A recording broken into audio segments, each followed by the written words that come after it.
सिर में जामताड़ा की धरती पर यज्ञ में जाए सबों को प्राप्त हुआ। कल भी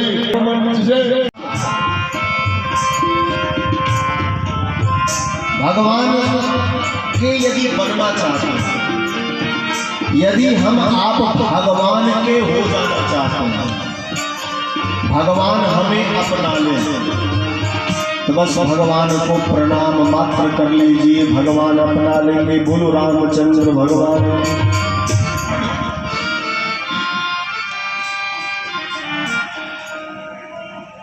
भगवान अपना बना लेते हैं जो भगवान को प्रणाम करते हैं। अब देखिए प्रणाम कैसे करते हैं,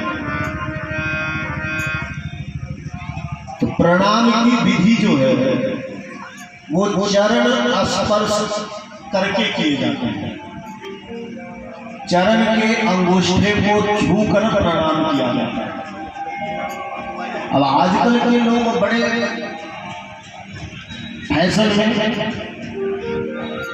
लोगों को झुकने में होती है तकलीफ, तो चरण छूना तो दूर, लोग घुटने छूकर प्रणाम कर लेते हैं।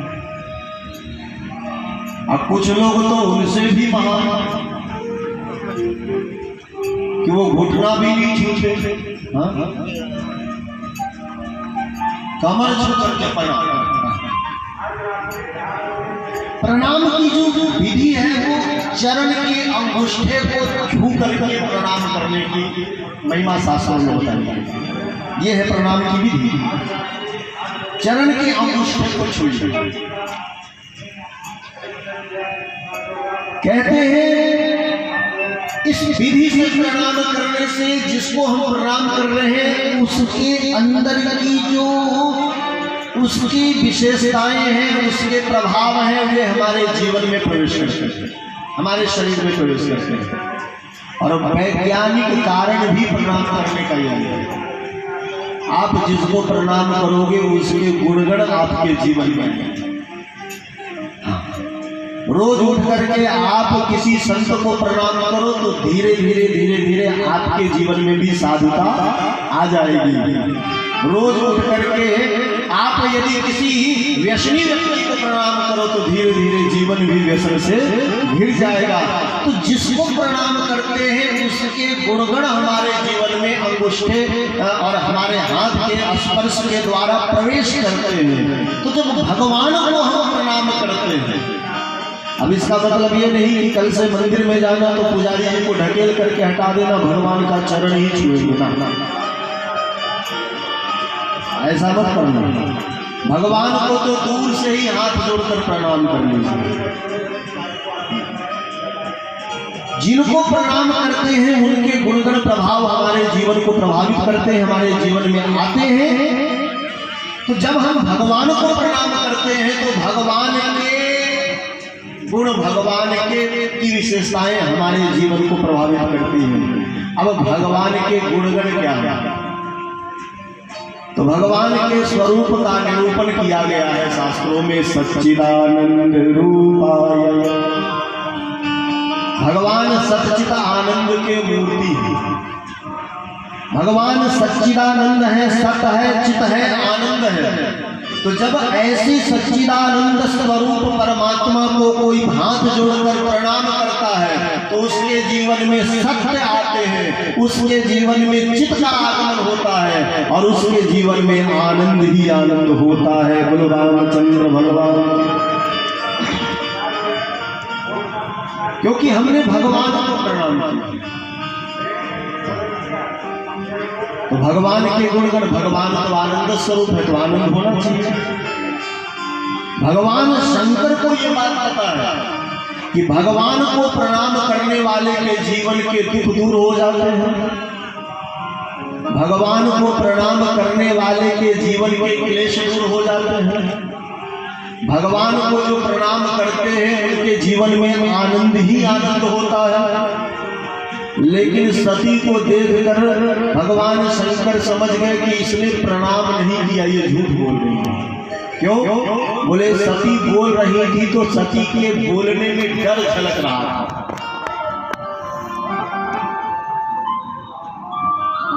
कहते हैं जिसके मन में डर होगा, जो भगवान को प्रणाम करेगा उसके मन में आनंद होना चाहिए, डर नहीं होना चाहिए। श्रीमद् वाल्मीकि रामायण में महर्षि वाल्मीकि लिखते हैं, भगवान श्री रामचंद्र जी ने कहा, सकलदेव प्रपन्नाय तवास्मीति च याचते अभयं सर्वभूतेभ्यो ददामि तत्प्रथमम्। भगवान श्री रामचंद्र कहते हैं वाल्मीकि रामायण में कि एक बार कोई प्रणाम कर ले तो अभयम सर्वभूतेभ्यो, संसार के सभी भूत माने प्राणियों से मैं उसे अभय कर देता हूँ, उसको किसी का डर नहीं सताता। ये भगवान की बात है।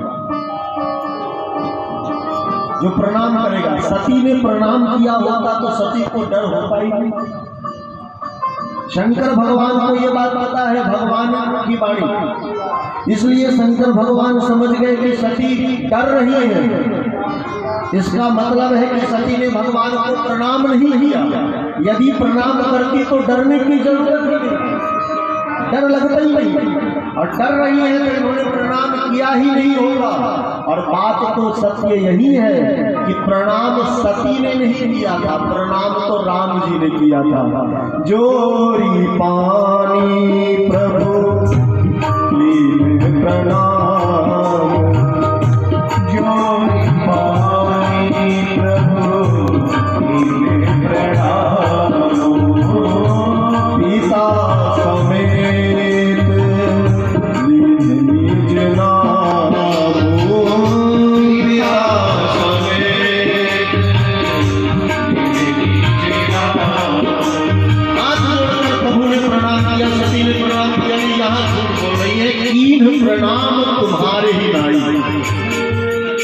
मैंने आपकी तरह प्रणाम किया। शंकर भगवान समझ गए झूठ। प्रमाण लेकर भी सती के सामने भगवान के भगवत्ता का निरूपण किया, परंतु सती ने कहा मुझे इस पर बिल्कुल विश्वास ही नहीं है।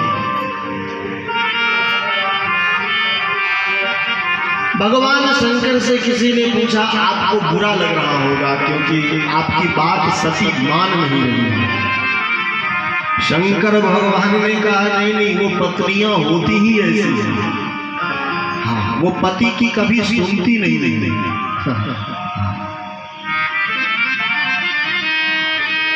ये तो स्वभाव होता है, इसमें बुरा क्या मानना।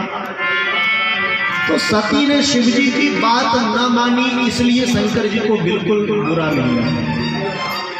वो स्त्रियों का स्वभाव होता है। वो अब देखो पति यदि कहे कि सुबह उठ करके पति से आशीर्वाद लेना चाहिए, स्त्री का धर्म है, तो पत्नी यदि प्रणाम करती भी होगी तो दूसरे दिन से बंद कर देगी।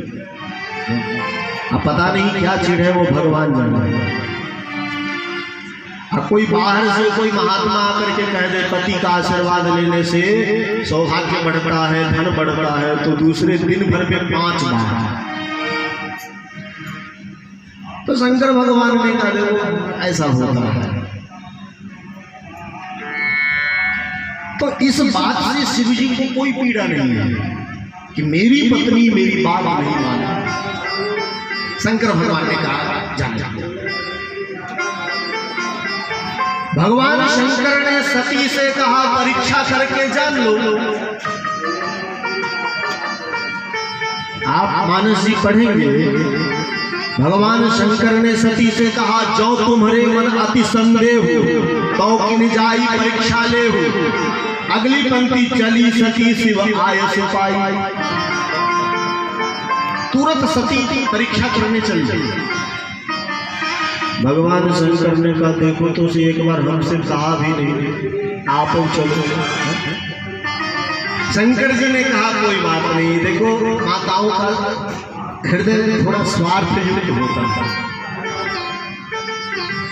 अपने सुख की बात आ जाए तब तो अपनी चलने लगे तो महाराज किसी की न सुने। आप माताएं बुरा मत मानिएगा, आप कथा सुन रहे हैं। यदि उनकी चलने लगे तो घर में किसी की चलने लगे। बात जब व्यक्तिगत सुख की आती है तो स्त्री का जो स्वभाव है, मैं आपसे निवेदन करूं, अपने व्यक्तिगत सुख के लिए स्त्री किसी हद तक जा सकती है। थोड़ा स्वार्थ विशेष है। अब माताएं कहेंगे महाराज जी आप तो एकदम शिकायत किए जा रहे हो, कल से हम कथा में नहीं आएंगे, है ना। ठीक है, दो बच्चे लड़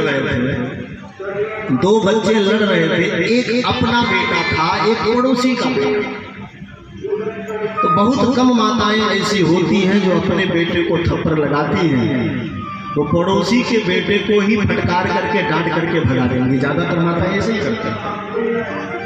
हमारा बेटा तो श्रवण कुमार है, बाद में भले ही वृद्धाश्रम में पहुंचा दे, बोलो रामचंद्र भगवान की। ये माताओं का स्वार्थ में जीवन होगा। आप चलिए